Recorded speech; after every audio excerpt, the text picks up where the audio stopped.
So first of all, thanks for joining the webinar today. If nothing else, it will give you a nice distraction from GDPR emails that you're probably receiving by the dozen at the moment.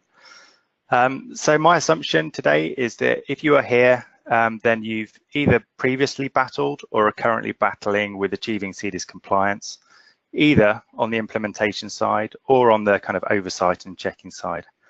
What I'm going to hope to do is give you some insight in how to navigate that world.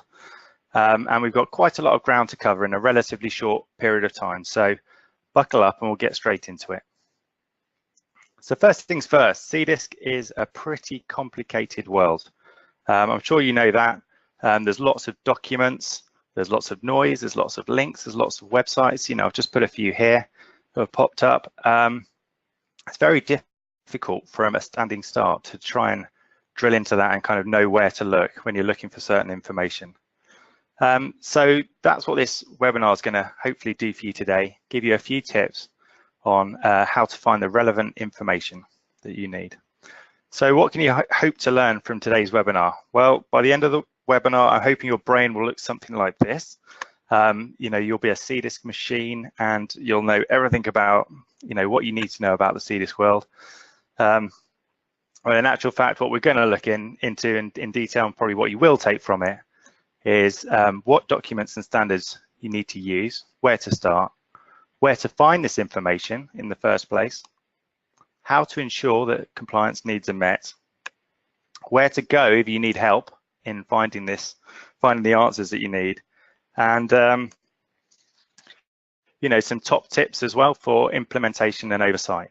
So I'll pass back to Louise for a second. What I'd like to do before we get into the detail is actually take a quick poll of people's experience level on the call, so I can know exactly where to gauge things. So Louise, kind of back to you for a second. Thanks, Matt. So I'm just going to launch the poll, which you should now see on your screen. If you could vote with the experience that you have, Matt will then present the findings in a second.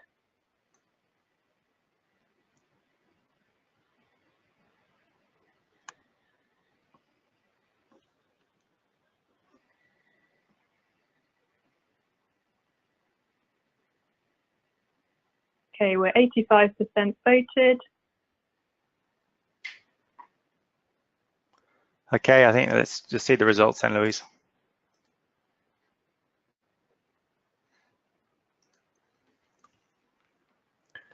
Okay, so we've got so we've got a few people with no experience, quite a few with one, some with 3, and quite a lot of, probably half of the audience here with 5+ years experience. Okay, that's good news. So what I'll do for the people that have got no experience is I'll just introduce what the things that I'm talking about are very briefly at the start of each slide, and then, you know, focus the detail on, you know, probably people with the majority of experience. Any questions we can cover at the end. So thanks for that. Right, okay. So in terms of me, you know, this is me, Matt Jones. This is my relevant experience here. I've got about 20 years of SAS programming experience, and probably over the last 10 years or so, quite a bit of CDISC experience, both SDTM and ADAM, and various other things as well, including submissions to the FDA. I've helped in overseeing some CDISC delivery as well. But despite what it says on here, what I'll say in terms of CDISC is that I am still learning this topic. Every time I work on a new project or the team works on a project here, we learn something new. And I think that, you know, in terms of, you know, becoming a CDISC expert, if you like, really it's a journey, not a destination. There's always more stuff to learn. But what I can offer you is several solid years of CDISC experience, specifically with submission experience, and that's what I'm hoping to include today. So in terms of our agenda, we've got 2 main sections really. Firstly, CDISC compliance in a nutshell. So what is the key information that you need to know to achieve CDISC compliance on your studies? And secondly, a gap analysis case study of a project that Veramed's actually done. So in the first section, what we're hopefully going to give you is a quick access guide from the ground up on SDTM and ADAM and the different components that feed into that, Just a caveat, most of this is based on FDA experience, but where I know that there are differences with, say, for example, the PMDA, I'll include those reference points too. And secondly, the gap analysis. What we're going to do with this is look through the eyes of an actual consultancy project that Veramed did last year, where we reviewed a CDISC submission of 20+ studies in 5 days. I'm going to show you what we did, how we did it, and how we achieved it in such a short space of time, and then perhaps how you could too. Okay, so CDISC compliant in a nutshell. Where better to start than straight from the horse's mouth? So, you know, everyone, you know, has competing ideas about what CDISC is and how to achieve compliance. But really, you know, what we're trying to do by achieving CDISC compliance is make sure that our studies are ready for submission. This is ultimately the end game for statisticians and programmers in terms of the data submission, because this is, you know, where our data packages go for review and ultimate decisions on trial results. So let's have a look. This is actually taken directly from an FDA email that was sent to a client of ours around what they should do. So they'd actually asked the FDA, you know, what should we do in terms of our e-study data submission? And this is what the FDA said. So firstly, refer to the following FDA webpage, Study Data Standard Resources. Okay, so let's have just a quick look at that. That's this page here. So the links are in the slides. Slides will be made available afterwards if you need them. So this page from the FDA is quite a good source of information. It shows you about their data standard catalogs, guidelines, technical guides, business rules, and position statements. You know, there's lots of information, and actually one thing you'll see is on any CDISC related website, there'll probably be 20 links, 30 links, 40 links. You don't actually need all 40. The key one here is this one. So the Study Data Technical Conformance Guide, version 4.1. And we'll be focusing a lot of the webinar on this particular document. So the second thing that the FDA said was to follow the guidance. So they follow the guidance. So the first thing was a technical conformance guide, and the second thing was this providing regulatory submissions in electronic format. So that seems pretty obvious, follow the guidance that's out there. The third thing, which I've categorized into verification, is that the agency provides a process for submitting a sample submission to CDA, which is the data agency at the FDA. And Open CDISC, this is what was received last year. Obviously, it's Pinnacle 21 now, is one of the possible tools for checking conformance. And thirdly, on that one, send any questions. So the FDA actually wants your questions on what to submit. They actually want you to get it right. Finally, for submission, they said submit data sets for, you know, certain studies. This was actually all the studies and the ISS and ISE, and submit all SAS code created to create your analysis. And actually, they only asked for the ISS and ISE, but you know, your review division will be able to tell you that. Okay, so basically, this document that I pointed you to before, if you see a yellow sticker on the top of the slide, it means it's a top tip. If you want to keep the FDA happy, this is the #1 document to read. And the good thing about it is that it's only 39 pages long. So, you know, you open any other CDISC document, it's a lot longer than that, but this one's only 39 pages. It takes you through everything you need to do end to end, sets expectations, requirements. And what we're going to do now today is go into some of the sections of this in more detail. And I'll give you some tips on what you need to be focusing your time on. Okay, the other kind of key area for CDISC compliance in terms of documents is all the CDISC implementation guides. So the screenshot here is a standard CDISC website. And on there, you'll probably find for the 3 documents here, another 30, maybe another 50 or 60 documents on the website. The 3 key ones you need to know are the SDTM implementation guide, the ADAM IG, and the metadata submission guidelines. And actually between these 3 and the FDA guidance document, we're already at 576 pages, which is not quite War and Peace, but it will definitely send you to sleep if you try and read all of that. That's already a lot. You know, if you're going to look at all 30 or 40 documents, you'll be into thousands and thousands of pages. And really, for getting to grips with CDISC compliance and standards, you just don't need it. Okay, so I did tell you it was in a nutshell. That really is CDISC compliance in a nutshell. Those are the documents to look at. But to actually kind of focus into the key information, I didn't really want to look at those docs in isolation. What I want to do is have a look at what we did in this gap analysis case study and drill down into some of the nuts and bolts of what we checked.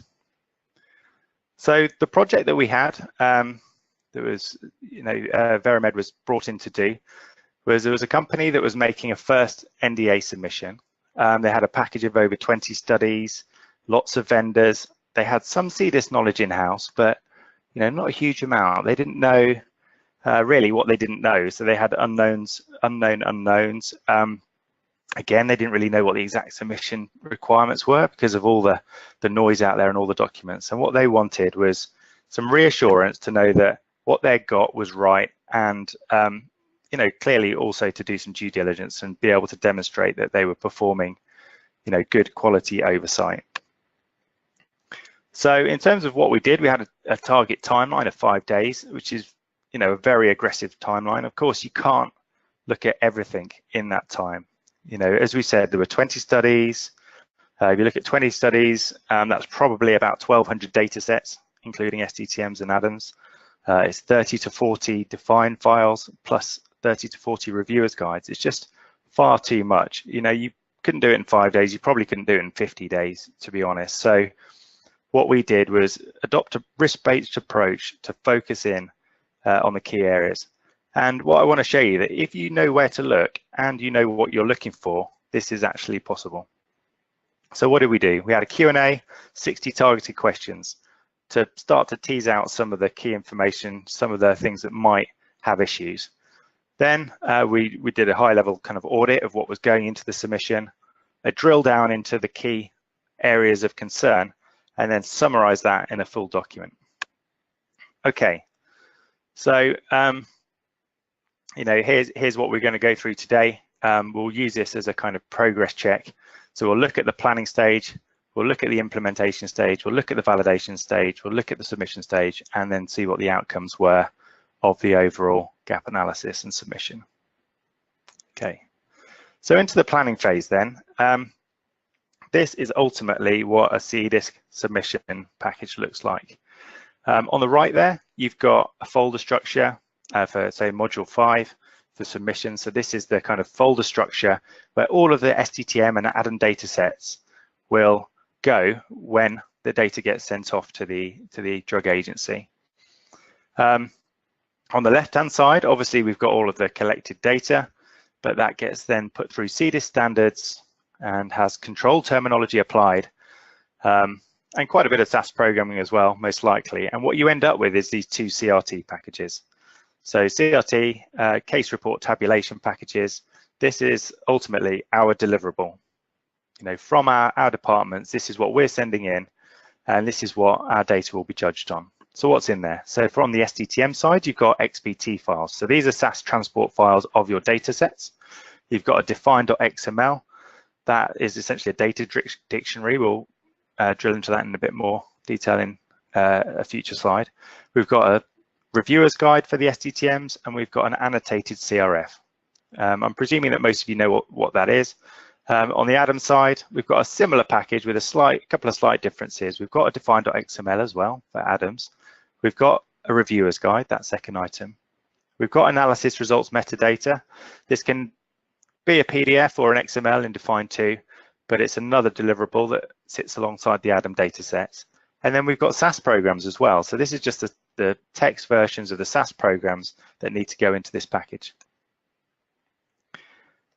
Okay, so in terms of planning then, so moving on from what our deliverable is, if we're going to plan out how we do it, what are we supposed to do?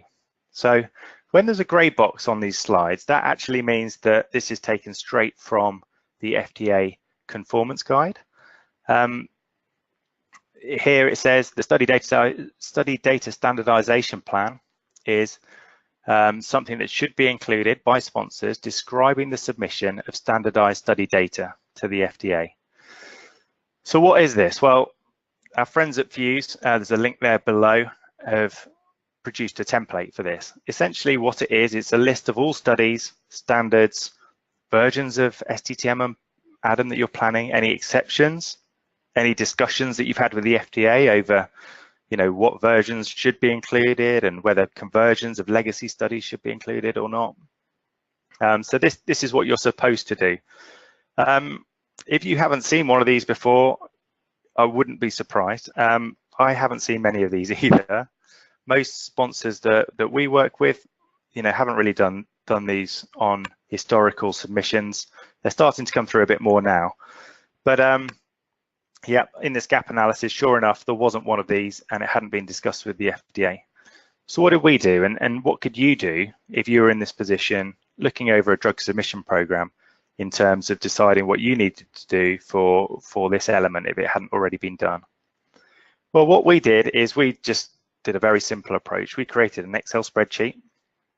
It didn't take too long to collate, and we essentially collated a list of all the studies, what type of study they were, what phase they were, who had done them, what the versions were for SDTM and ADAM, whether they're in the ISS and the ISE, what the different components were called. Lots of information, but it probably only took an hour or two to collate. What do you do when you've got it? So this is the top tip. So my advice would be create one of these if you haven't got one already. And then once you've got it, start to have a look at it. Start to look for anything that might be different. So look for, are all the versions the same of SDTM and ADAM and Define?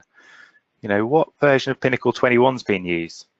Is everything in SDTM and ADAM, or is there some legacy data in there?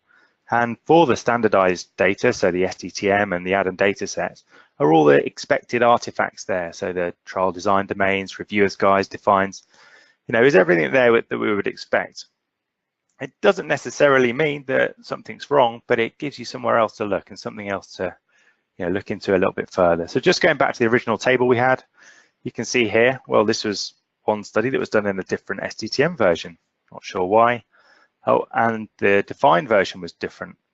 Interestingly, a newer version of SDTM and an older version of the Define. So, that's a little bit peculiar. Again, on this bottom panel, we've got the ACRF there. That's the Annotated CRF. That's got a different name for this study compared to the others. Is the ACRF bookmarked? Well, this one wasn't, and the other ones were. The SDRG, so the SDTM Reviewers Guide. Well, this one for this study again, is also peculiar. It was named something different, and it didn't include the compliance section. And then on the Pinnacle 21, that's what that P-val stands for there. There were different versions of Pinnacle 21 used. So this isn't necessarily saying that something's wrong, but it gives us some quite good ideas of things that we might investigate further. And actually, in the rest of this presentation, we'll go into some more of these elements and find out whether these are issues or not. Okay, so after you've dealt with the planning side, the next thing to do really is to look at standards. So, what standards should be used? Now, a common question we get it all the time, is does everything need to be in CDISC? So does everything have to be SDTM and ADAM? And a lot of people will tell you, yes, it does. Or the right answer is actually, no, it doesn't. So legacy data conversions are not always useful to the FDA. And even if you think, well, I probably should be doing SDTM or ADAM here, sometimes actually you can get waivers as well. So in that conformance guide that we referenced before, there's some information in there about the pitfalls of doing legacy data conversion. So if you did a study and it wasn't originally done in CDISC standards, do you need to convert it? Well, possibly not. The advice here would be check with your review division if anything's unclear, if you're unclear about what you're supposed to do. But essentially, not everything needs to be in CDISC. I mean, again, if you're doing an integrated summary, you might do it as part of that anyway. But it's just to say, key information is not everything needs to be in CDISC. But what does need to be in CDISC? So here are the actual requirements for standards. So at the top here, this is information from the FDA. So studies that start after December the 17th, 2016, that's the main timeline. They do need to be in some kind of CDISC standards or any standards that are on the FDA standards catalog. So that link there, which is actually linked from the study resources page on the FDA website, that will tell you exactly what standards you can and can't use. But essentially, studies that start after December the 7th, 2016, or 2017 for certain aspects, the kind of preclinical studies, need to be done in CDISC standards. Interestingly, the PMDA requirements are slightly different from this. So if you go back to your teams and say, oh, we don't need to do CDISC, actually, if you're doing a PMDA submission, so to the Japan agency, then actually applications after the 1st of October 2016 should be in standardized data. Now, it's more of a kind of recommendation, and you can actually, there is some room for negotiation in there, because there is a 3.5-year transition period, and after April 2020, all studies going in as a submission to the Japan agency will need to be in CDISC standards. Okay, so here are just some screenshots from the FDA standards catalog. You can go and look at this. I won't spend any time on this really, but just to say, you can find the dates there of, on the right, when a study starts, it has to be in CDISC, and on the left of the two circled columns, when the support ends. So a study starting after the date on the left is one that shouldn't use that standard. So 3.1.2 there. If your study starts after the 15th of March next year, it needs to be in a later version. Same for Adam, very similar timelines for version 1 and 1.1. And this is probably the most interesting one, define.xml. That only changed 2 months ago. So if you've got a study that started after the 15th of March this year, then that actually needs to be done using define.xml2. Okay, right. So the other thing on standards, we've touched on what needs to be CDISC. We've touched on, when studies are done and whether they need to be in CDISC. Finally, is the FDA technical rejection criteria. So there's a little catch here, which is basically when a study is submitted, even if it started prior to the 2016 date, and you're putting in a submission that's got standardized data in it, every study needs to have a TS domain. That's one of the SDTM domains for trial summary. Every legacy study also needs to have one of those. So it's a little bit of a catch you might not be aware of, but now you are. Great. Okay, so how are we doing? So we've got through the planning stage. That's probably one of the heaviest sections. We'll now rattle through the implementation phase. Okay, so if you're coming to actually implement CDISC, what are the things you need to consider? Well, one of the key things is control terminology. It's kind of part of what SDTM actually is. So, SDTM has an implementation guide. Every data set has a structure that you're supposed to follow. That's not too difficult to follow, but one of the things that is a bit tricky is control terminology.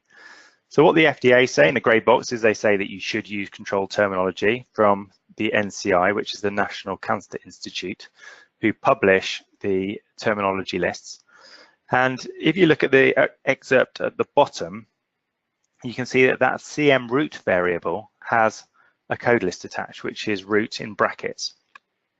So what that's telling us is that root, when you're actually creating that SDTM variable, you should follow a certain code list for that. That means that any values that you collect that could go into a code list value should go into a code list value.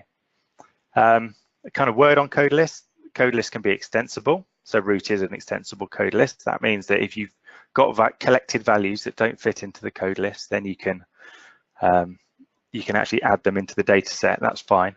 And you've got non-extensible code lists, so things like race, where there's a defined list and you're not allowed to put any additional values into that field in SDTM. So when you're implementing, be mindful of that. And actually, in this gap analysis, and something again I see time and time again that comes up is where people don't actually pay any attention to controlled terminology.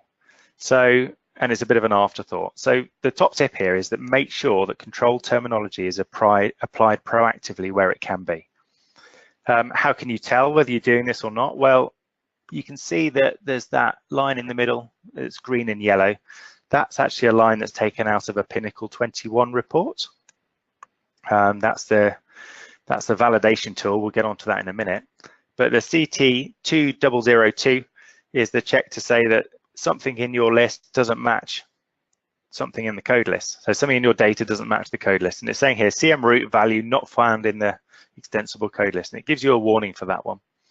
And actually in this gap analysis, what we noticed was, you know, you've got the top value there in the bottom table, intragastric. It's got a C number, which is actually the NCI code for that term, intragastric. You know, that one's fine. That's part of the code list. It's fine to use that. But what we also spotted was that there were lots of other values, this UG-tube, per G-tube, per peg. They actually all mean the same thing. So actually all of these also mean intragastric. And in SDTM land, in CDISC land, if you've got a value and a code list, you should map to it. So actually, as part of this SDTM conversion, those bottom 5 values should have been mapped into SDTM as intragastric, and they weren't. And we saw this in quite a lot of different places as well. And this is something that you should be mindful of if you're implementing, and certainly if you're performing oversight as to whether this has been done. And the easiest way to check it is through doing a Pinnacle 21 check. Does it actually matter? Well, you know, possibly not for ConMed's route. You're unlikely to get a rejection from the FDA for this, but for some of the other key code lists, maybe the disposition one, maybe your race one, some other ones, you know, you might. So, you know, be mindful of this as you go. And if you're performing oversight, my word of advice is that route and units are a good place to start, because these are the ones that are hardest to get right. Okay, so moving on then, annotated CRF. Hopefully everybody knows on the call what an annotated CRF is. So this is your case report form. This is where all of the data is collected. Back in the day when I started, these all used to be pieces of paper that used to get scanned and sent all over the place. Now they're all electronic, or mainly electronic, via kind of electronic data capture systems.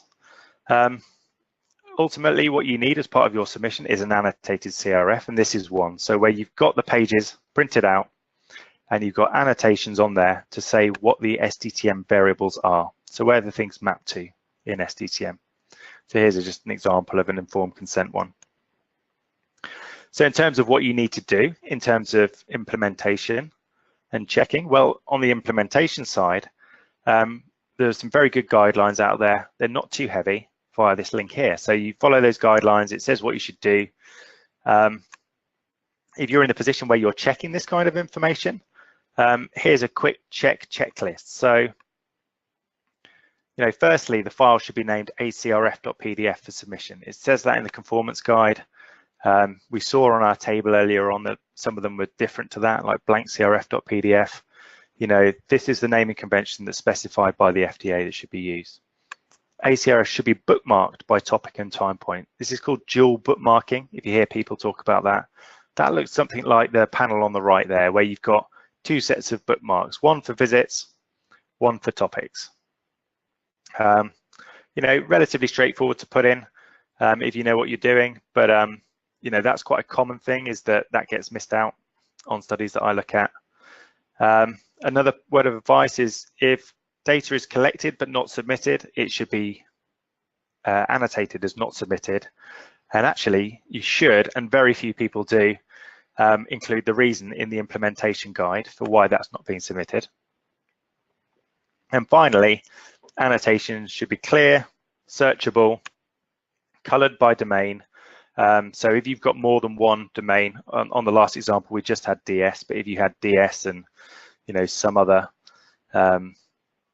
data set on there, exposure, for example, EX, they should be annotated in different colors so that when you're looking at the CRF page, you can clearly distinguish between the 2 different domains and which variables go into which. And that's it really. So, you know, what you can do by using this checklist is you can reduce a review of an annotated CRF from, you know, days to probably, you know, a couple of hours, something like that. Okay, so moving on then, define.xml. So firstly, what is this? If you haven't seen one of these before, you're probably not alone, but this is a very important part of a CDISC submission package. So here's one for SDTM, and what this ultimately is a data dictionary that describes the structure and contents of the data collected during the clinical trial process. So on the left, you've got links, and you can see there we've got a link to the annotated case report form, the study data reviewer's guide, and a link to each of the different separate domains. And then on the right here, you've got some fairly nice pretty tables. This is actually Define version 2 you're looking at here, with lots of different hyperlinks that link out to the data sets and further detail on each of those domains as well. So in terms of what the FDA think this is the most important part of the electronic data submission, and it really is. I've got the little diagram at the bottom there with the pink squares. What the define.xml does ultimately for SDTM is it gives you that traceability back to the ACRF. So within this define.xml, you'll have things like page references, you'll have details of derivations for certain variables in SDTM. It will say where treatment information came from, various things like that. So it's incredibly important if you want to kind of create that traceability, through from the ACRF all the way through to the trial results. Looking at the top grey box, the define.xml is a common deficiency that reviewers have noted that it's insufficiently documented. And there's kind of quite a clear reason for that, really, is that a lot of the time with define.xmls, people create them at the end. They kind of do it retrospectively. So they've done the study and they think, oh, okay, well, now we need to go back and document it. And of course, if you do your documentation after the event, it's often difficult to remember exactly what you did. And there's often detail and information missing from these defines. So my advice to you would be do it as you go, either prospectively or as you go. And if you're implementing in terms of how you create these, there's a SaaS product that does it. You can create them with Pinnacle 21 as well, which we'll go into in a second. But with Pinnacle 21, that doesn't include, well, certainly the community free version doesn't include analysis results metadata. So just be a little bit mindful of that. Okay, right. So if you're going to check one of these, what do? They're very big documents. So you're probably looking. I mean, it's XML, so it comes up in a web page, but you're probably looking at kind of 200 odd pages or more for one of these. How do you actually review it? So some example XML code on the right. I probably wouldn't advise going into that. Instead, I would kind of actually drill down into some of the key information that you definitely need within these. So for SDTM, I would look at the CRF page mappings. I'd check some links, just click on them, check they go to the right page on the CRF and it's the right information that's there. A common thing that goes wrong is DM reference dates. So DM reference dates, you've got DMST, or DMRF, ST, DTC, and things like that. They're some of the few derived variables within SDTM. So have a look at those and just see whether the derivations in there make sense to you per the study design. Have a look at treatment information as well, because treatment information often, gets mapped in from a separate file. It comes in from an unblinded randomization list or something like that. So just have a look and just see where that information comes from. Have a look at exposure. That's often wrong. And probably most important of all, have a look at death information. So, one of the things that we noted in this gap analysis was that the death date in the DM domain was down as an assigned variable with no CRF page mapping. Now, death date clearly can't be assigned in a study database, or you'd hope not anyway. And if it was, there should be some information to say how it was assigned. So, have a look at key things like that. Adjudication information, categorical code list, which I'll talk to in a second. And very quickly you can establish how much of a quality product you're actually looking at. If you notice issues here, it's probably a good idea to drill in further to other things. But if all of this information is robust, then the chances are that the person who did the SDTM define knows what they're doing, and it's probably going to be a solid product. On the add-on side, you know, what I'd say is obviously this is all of your derivations for your analysis. So all of your derivations for your analysis go into the define.xml. I would personally review ADSL in a lot of detail. So that's your, you know, essentially your population data set, because in CDISC, ADSL is central to everything. So have a good look at that and check that you're happy that the dates that have been derived in ADSL are right and consistent with what you would expect for your study. You know, have a look at the treatment groups, have a look at the subgroups, make sure that, you know, you're content that that's all accurate. And of course, where do you start with Adam? Aside from that, well, look at your key endpoints. So if you want to protect your study when it's going to submission, have a look at your primary efficacy, secondary efficacy, your key safety. Go there first, have a look, check that that's consistent with your statistical analysis plan, to give you some confidence that what's being done there is accurate. In terms of categorical code lists, well, here's an example that we found, and I see, you know, quite a lot. It's a common misconception.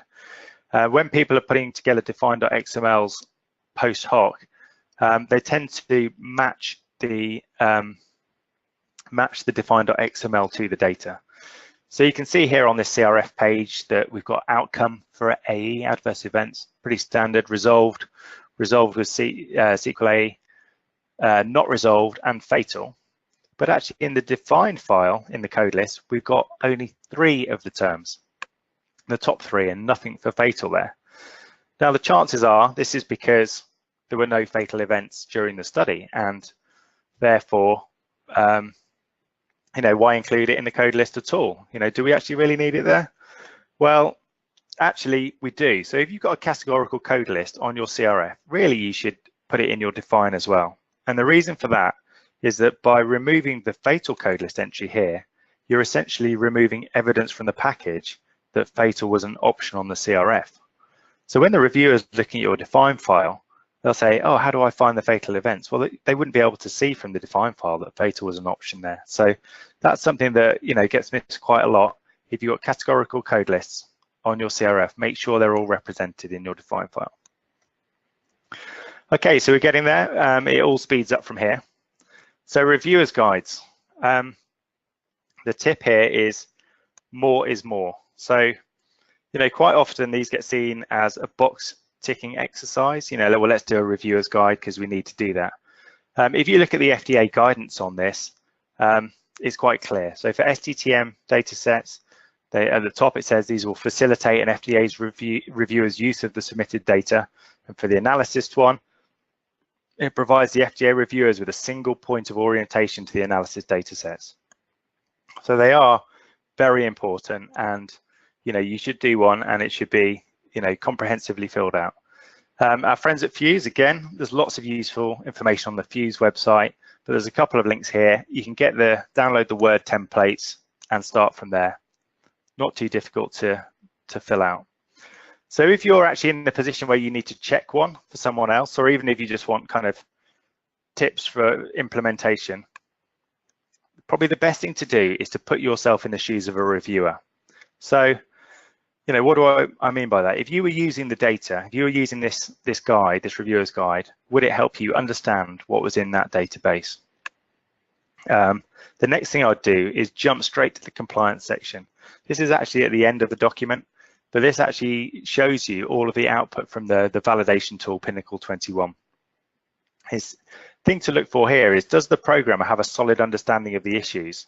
You know, have a look and see, do they understand CDISC? Do they understand what the issue here is, or have they just written something like accept as is in there, which isn't a valid understanding? It should actually explain, you know, why you've got those compliance findings come out and why they're okay. Thirdly, I'll check for completeness against the Fuse template. So just do a cross match of the sections, make sure everything's in there. And then do some checking into some of the details. So, you know, I won't go all through all of these, but here are some like key things, particularly treatment information or misallocations. Look for any data issues or legacy data conversions that might be relevant. You know, check that things are explained. All this is a mechanism for explaining to a reviewer, you know, what you've done and how you've done it, so that they understand when they're looking at your database. And finally, file naming conventions. So for SDTM, the new name for this is csdrg.pdf, and for Adam, it's adrg.pdf. Oh, and finally, bookmarking should also be included in these. It's just standard bookmarking of sections, not like we had with the CRF. Okay then, so analysis results metadata. This is the last part of the implementation package. You'll be happy to know. What is analysis results metadata? Well, this is essentially a guide of, you can see in the diagram below, it's a link between the Adam data sets and the trial results. It tells you for each key output how you would access the data set for that, how you would pull in the data for the analysis, and actually the programming statements for the analysis itself. And the key facts about these is these are only required for Adam data sets, of course, because it's analysis data and analysis results metadata. This is optional. So I've heard quite a few debates about whether it's optional or mandatory, but it's only optional for the FDA, but it's highly recommended because it really does help for key analysis, show people what you've done, so they don't have to go digging around in your SAS programs. But probably important to note, more important, is this is actually mandatory for the PMDA. So you don't have to include everything. Another finding that I've had before is that people go overboard with this and do it for every single output. You only really need this for your key primary, secondary, and safety outputs to be able to demonstrate to a reviewer exactly what you've done. And how to check this. So if you're in a position of checking this, have a look. All of the analysis should be roughly 1 proc away. 1 proc away is only a concept, it's not a rule exactly, but just have a look. Just, are these close enough? You shouldn't see too many derivations going on in your SAS programming statements, in your analysis results metadata. Probably most importantly, do the methods match the SAP? So this DISC analysis plan is set out there. Do the methods in the analysis results metadata match what you're expecting? A statistician should review that and make sure that's okay. And are the statements accurate? So best way to test this is to actually test it in SAS. If you've got the code there in a where clause and you've got your CSR results or your tables, you can actually test it, run the code, test it, and check that the numbers match the CSR. Actually, in this gap analysis that we did, we found that the primary analysis didn't match. The statements weren't accurate, and they'd pulled in 4 parameters because their macro produced tables for 4 endpoints. But the key is that you should get the same results out as your CSR. Okay, so we're now through the bulk of it. Just on to the last stage then. So validation. So once you've got this package, you've got your CRT package, what do you do? Well, first thing really is validation. What's the best tool to use for that? It's Pinnacle 21. So Pinnacle 21 is probably the industry standard tool to use. As I've said before, you can download it from the Pinnacle 21 website. It's free to use for the community version. You can pay, your company can pay to get the professional version, the enterprise version, I think they call it. But to be honest, there's not a whole lot wrong with the free version. Is what you should use. Probably the biggest top tip that we've got on this one is about using the most up-to-date version of Pinnacle 21. The question is why? Why should you use the most up-to-date one, especially if your studies were run a couple of years ago? Well, the reason for that is that I did a test submission to the FDA a couple of years ago, and we were using the version before the most up-to-date version. And when we did that test submission, the FDA sent back comments, and half the comments were new errors that had come out in the Pinnacle 21 report from the newest version.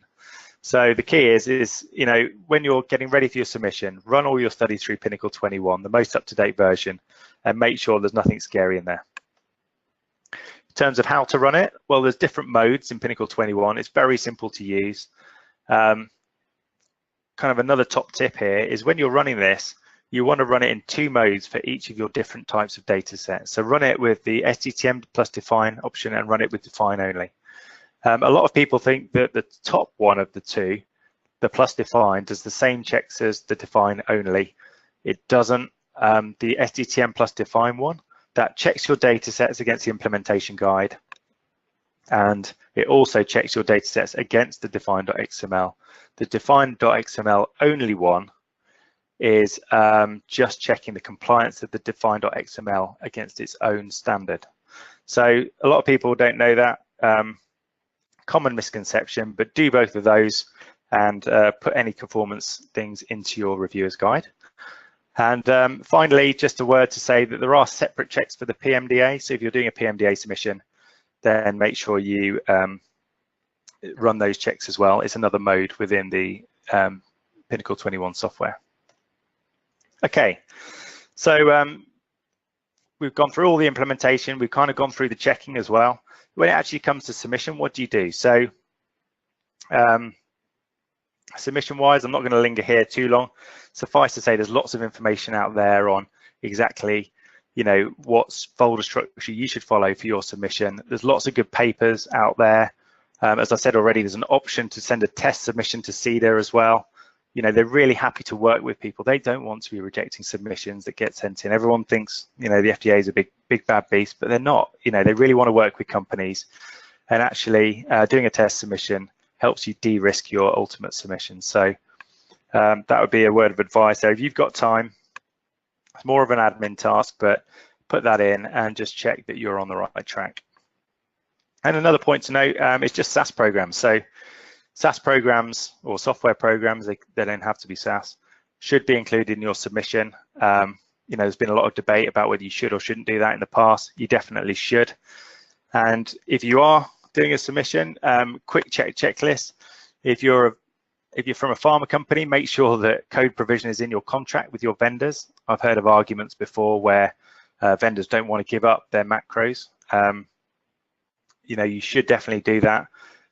You want to check that everything's there, and you also want to make sure that macros are actual SaaS programs and not compiled macro catalogs. So that's another thing that I've seen some CROs do. They'll provide compiled catalogs. Really, it's a submission requirement. CROs should be providing the SaaS programs themselves. Okay, so kind of finally onto the outcomes then. So after we'd completed this gap analysis, we drilled down into all of these studies in 5 days. What did we do? Well, we just implemented this traffic lighting system. We grouped all the findings into what we considered kind of a minor no action, intermediate possible action, and a major, you know, definitely needed actioning before the submission went in. And our sponsor actually took that on board and made quite a few updates. And I'm delighted to say that the submission was accepted by the FDA. So, you know, it was a very positive outcome for them. You know, really interesting project for Veramed to do. And, you know, I'm really happy to have been able to kind of present the outcomes of that to you. So finally, a few conclusions. So firstly, CDISC should be planned ahead. So do consider using CDASH, do consider ACRF libraries, do consider standardization of your CDISC work. Don't do it as an afterthought. So don't kind of think, well, CDISC is just something we need to do at some point. You know, do plan it ahead and work out what you're going to do. Second conclusion, there's lots of CDISC documents out there, but only 4 key ones, the 4 that I showed you. You know, yeah, you might need to go into some of the other ones, but start with those 4 and you won't go too far wrong. Traceability, always keep that in mind. You know, that's key throughout. Document as you go. Don't do it as an afterthought, as many people do. If you document as you go, when you come to submission, honestly, you'll be in a much better place. And the final takeaway really is that oversight can be specific and targeted. So, you know, if you're presented with a submission package or even just one study to review, it doesn't have to be weeks and weeks of work. You can actually do that quite quickly. And hopefully I've shown you here how that can be achieved. Great, well, that's kind of it from me for now. It would be great to get your feedback after the webinar. We're going to have some time for questions now, but I think Louise is going to send out a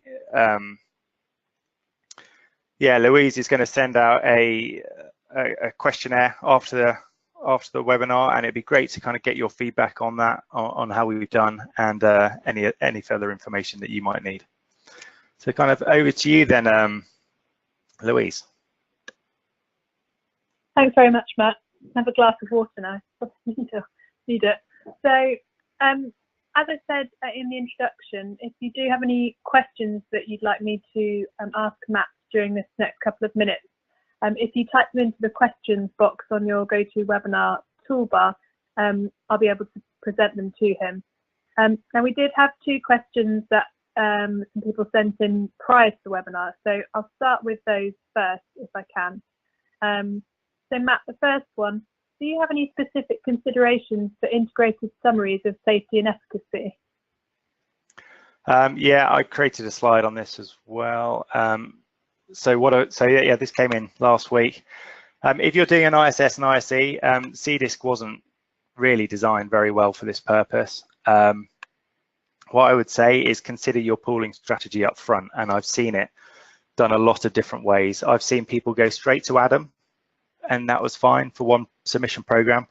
I've seen people convert legacy studies to SDTM and then take those SDTMs and create them straight into an ADAM pool. I've seen people convert to SDTM, create an SDTM pool and then an ADAM pool.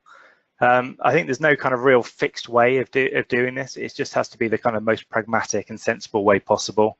Of course, if you pool SDTMs together and run Pinnacle 21, you end up with a very, very long compliance output because you know, you get lots of really weird and wacky things in your code list and things like that. So what I would do is probably suggest is just take the most pragmatic strategy up front.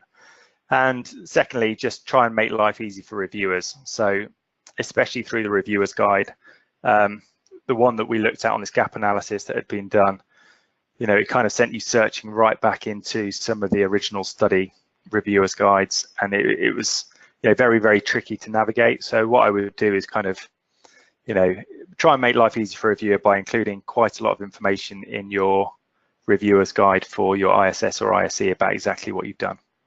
So that's kind of my answer to that one. And then there's one more, was there, Louise?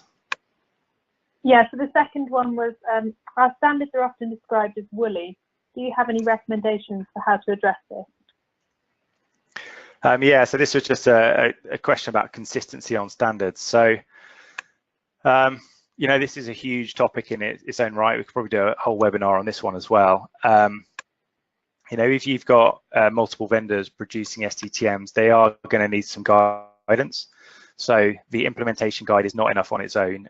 There are grey areas that are subject to interpretation. So I would consider company level implementation standards for this. One of the neatest things I've seen wasn't an MDR, it was actually an ACRF library. So the company had an annotated CRF library, and every single one of those pages was annotated with the SDTM location and SDTM variable. So it's clear and plain to see where all the data should go. They also had some associated guidance with that as well. That I think is probably the easiest way of doing it, because then you've got a very visual guide. I've seen other companies do it with mapping specifications or metadata repositories. If they got right, sure, they can work, but sometimes the information there is a little bit more difficult to navigate. So that's what I'd say with those. And finally, you occasionally see companies taking their own implementation standards a little bit far, and they start deviating from the implementation guides. The implementation guides are there for a reason. What I would say is stick to those if you can. Don't deviate just for the sake of it. So that's kind of my my kind of word of wisdom on that one. Okay, thanks, Matt. We have had a couple of comments come in from one person throughout the webinar.